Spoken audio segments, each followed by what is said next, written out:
Hello everyone, मैं advocate तरुण कुमार साहू आपको मेरे चैनल लीगल नॉलेज विद तरुण में फिर एक बार स्वागत करता हूं। दोस्तों, मैं आपको मेरे इस चैनल पे लीगल नॉलेज यानी कि कानून की जानकारियां देता रहता हूं। आज मैं ऐसे ही कुछ कानून की जानकारियां देने वाला हूं। उससे पहले आप मेरे चैनल को लाइक करें, शेयर करें और सब्सक्राइब करना ना भूलें ताकि ऐसे लीगल नॉलेज आपको मिलती रहे। और नीचे दिए गए घंटी आइकन को दबाना ना भूलें ताकि मैं जब भी नया वीडियो अपलोड करूं आपको सबसे पहले उसकी नोटिफिकेशन मिलती रहे। तो आइए शुरू करते हैं। आज हम इंडियन पेनल कोड 1860 के चैप्टर 4 को समझेंगे, जो कि जनरल एक्सेप्शन के बारे में बताता है और यह सेक्शन 76 से शुरू होकर सेक्शन 106 तक आता है। पहले हम समझते हैं कि जनरल एक्सेप्शन या जनरल डिफेंसेस क्या है। जनरल का मतलब होता है एब्सेंस ऑफ गिल्टी माइंड, कोई भी काम जो गलत इरादा से नहीं किया गया। और डिफेंसेस का मतलब है डिफेंसेस अवेलेबल टू एक्यूज, कोई भी एक्यूज जब कोई गैरकानूनी कार्य या कोई अपराध करता है और उसके खिलाफ प्रोसीडिंग चल रही है, ऐसे में उस एक्यूज को लगता है कि उसके ऊपर गलत इल्ज़ाम लगाया गया है जो बिल्कुल इनोसेंट है, या फिर वो विधि द्वारा आबद्ध है वो कार्य करने के लिए, या तथ्यों के भूल के कारण वो कार्य हो गया है, तो उसे कोर्ट में यह साबित करना पड़ेगा कि वो जो कार्य किया है या जो अपराध किया है कोई गलत इरादा से नहीं किया गया है, वो विधि द्वारा आबद्ध होकर किया है, या कोई तथ्यों के भूल के कारण उसे वो कार्य हो गया है। एक एग्जाम्पल से समझते हैं कि राम और श्याम के बीच लड़ाई हो रही है। राम ने श्याम को जान से मारने के लिए गोली चलाता है। अपनी जान बचाने के लिए श्याम ने भी राम पे गोली चलाता है और राम की जान चली जाती है। यहाँ पे श्याम ने राम को अपनी जान बचाने के लिए मारा। श्याम का कोई गलत इरादा नहीं था। अगर यहाँ पे श्याम ने ये साबित कर दिया कि उससे कोई गलत इरादा से मर्डर नहीं किया था, उसका इंटेंशन गलत नहीं था, उसने अपनी जान बचाने के लिए राम का मर्डर किया, तो उससे जनरल एक्सेप्शन के तहत रिलीफ मिल जाएगा। यहाँ जनरल एक्सेप्शन के अंदर हम जो बात करेंगे वो ये कि यहाँ वो आदमी इनोसेंट है, उसका कोई गलत इरादा नहीं है, उसने ये काम उसके सिचुएशन के हिसाब से किया। ऐसी हालात में वो अपने आप को जनरल एक्सेप्शन के अंदर सेक्शन 76 से लेके सेक्शन 106 के तहत बचा सकता है। ऊपर के एग्जाम्पल में श्याम ने जो राम को मारा है वो अपने बचाव के लिए जनरल एक्सेप्शन को इस्तेमाल कर सकता है। आईपीसी के चैप्टर 4 में सेक्शन 76 से 106 तक जनरल एक्सेप्शन के बारे में बताया गया है, जिन्हें इस्तेमाल करके एक्यूज अपने क्रिमिनल लायबिलिटी को कम कर सकता है। आज हम जनरल एक्सेप्शन के पहला सेक्शन के बारे में चर्चा करते हैं, जो कि सेक्शन 76 है, और इसमें मिस्टेक का फैक्ट के बारे में बताया गया है।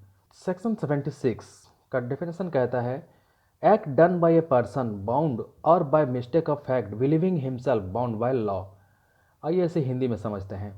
इसका मतलब होता है कि एक ऐसे आदमी का कार्य जो आबद्ध है या जो तथ्यों के भूल के कारण खुद को आबद्ध समझता है, ये विश्वास करता है कि मैं इस काम को करने के लिए आबद्ध हूँ।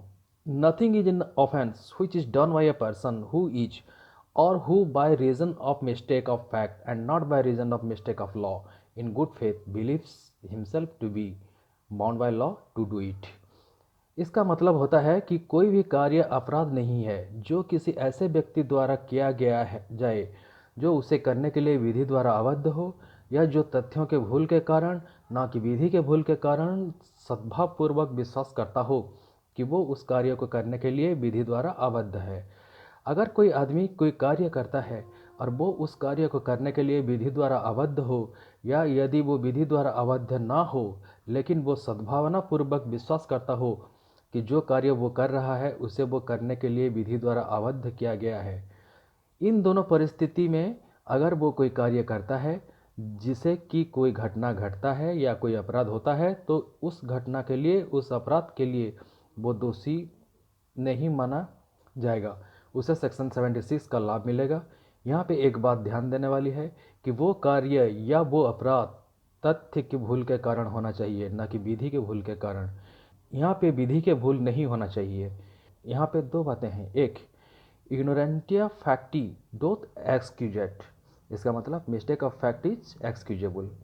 आइए यहाँ एक उदाहरण से समझते हैं। आप जंगल में किसी जंगली जानवर के ऊपर गोली चलाते हैं और वो मर जाता है।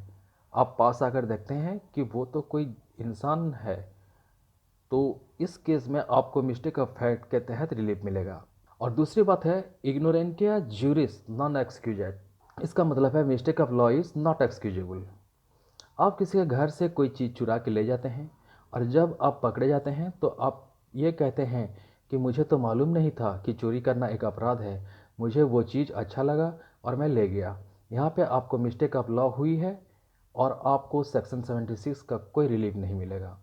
तथ्यों के भूल का लाभ तो सेक्शन 76 में मिलता है, लेकिन अगर किसी केस में थोड़ा छानबीन करने से तथ्यों का सच सामने आता है और उस केस में बिना छानबीन के कोई गलत कार्य करता है तो वहाँ पे सेक्शन 76 का लाभ नहीं मिलेगा। यहाँ पे हम कुछ उदाहरण से समझते हैं कि कौन से केस में सेक्शन 76 का लाभ मिलेगा और कहाँ पे नहीं मिलेगा। पहला उदाहरण, एक पुलिस ऑफिसर को कोर्ट से ये आदेश मिलता है कि वो राम को अरेस्ट करके लाए। वो पुलिस ऑफिसर राम के घर जाता है जहाँ पे उसे हरी मिलता है। वो पुलिस ऑफिसर हरी से पूछता है कि राम कौन है, तो हरी ने श्याम को तरफ इशारा करते हुए कहता है कि वो राम है। उस पुलिस ऑफिसर ने श्याम को राम समझ के गिरफ्तार करके ले जाता है। यहाँ पे उस पुलिस ऑफिसर से जो गलती हुई वह तथ्य की गलती है, यानी कि मिस्टेक ऑफ फैक्ट है। यहाँ पे उस पुलिस ऑफिसर को सेक्शन 76 का लाभ मिल जाएगा। और एक उदाहरण से समझते हैं, एक सैनिक ने उसके सुपीरियर के आदेश को मानते हुए एक भीड़ के ऊपर गोली चला देता है जिससे कई लोग मारे जाते हैं। यहाँ पे उस सैनिक को सेक्शन 76 का लाभ मिलेगा क्योंकि उसने अपने सुपीरियर के कानूनी आदेश को पालन किया है। उसके पास उस सुपीरियर का आदेश है, वो उस आदेश को पालन करने के लिए विधि द्वारा आबद्ध है। अगर उसके सुपीरियर ने उसे रास्ते पे चल रहे दो मासूम लोगों को गोली मारने के लिए कहता और उस सैनिक ने उन दो मासूम लोगों को गोली मार देता तो उसे सेक्शन 76 का कोई लाभ नहीं मिलता क्योंकि उसने उसके सुपीरियर के गैरकानूनी आदेश का पालन करता है। और एक उदाहरण देखते हैं, एक आदमी ने एक 16 साल की लड़की को भगा ले जाता है ये समझते हुए कि वो लड़की 18 साल की है।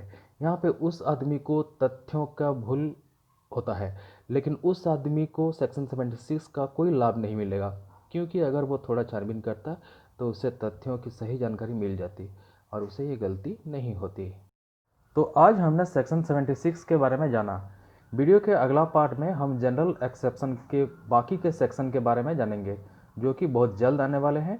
तो दोस्तों, आपको ये वीडियो कैसा लगा आप मुझे कमेंट करके बताएं। आज के लिए इतना ही, फिर मिलते हैं मेरे नए वीडियो में। चैनल को लाइक, शेयर और सब्सक्राइब करना ना भूलें और साथ में बेल आइकन को प्रेस ज़रूर करें। Thank you.